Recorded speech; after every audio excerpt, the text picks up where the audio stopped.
ko wax ñu dégg leen te du leen ci xastante te du leen ci saagante.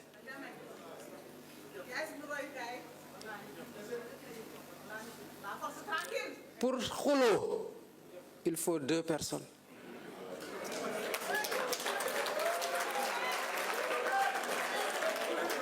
bu kenn dee wax loolu wolof xuntu la koy wax.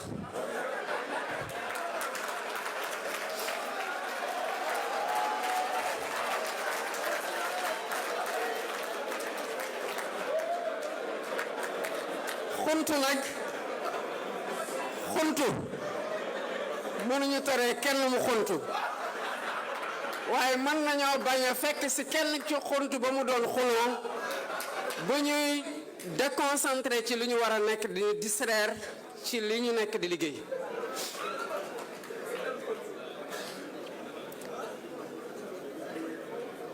Dans cette perspective, l'action de tous ceux qui défendent le gouvernement et le président de la République, quel que soit ci anam yu ñu koy defee, elle est complémentaire. Elle est complémentaire.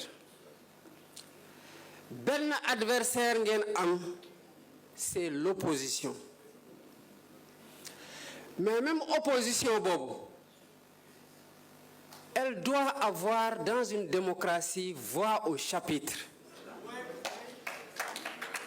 Opposition dañ koy respecter parce que c'est les futurs gouvernants. Nous avons été dans l'opposition. Il ne faudrait pas qu'au pouvoir ñu commencer yaakaar que nous embrassons une certaine forme d'éternité bu tax ñu fàttali ne dañoo war a waajale suñu bopp ëllëg bu yàlla dogalee ñu delluwaat foofu ñu bañ a nekk di xeex loo xamante ne mënoon nañ ko jëmal ci biir Sénégal. Il faut être sincère dans l'engagement.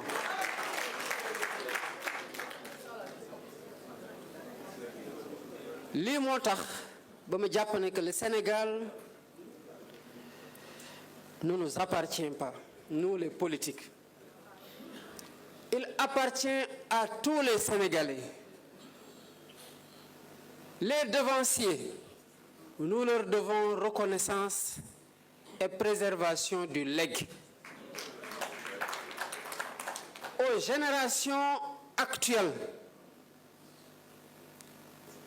nous leur devons protection ci seeni droit, seeni àq ak seeni yelleef pour ñu mën a am la respiration démocratique bu nekk seen idéal bi tax ñuy xeex bu tax ñuy engagé wu. Aux générations qui viennent, nous devons leur préparer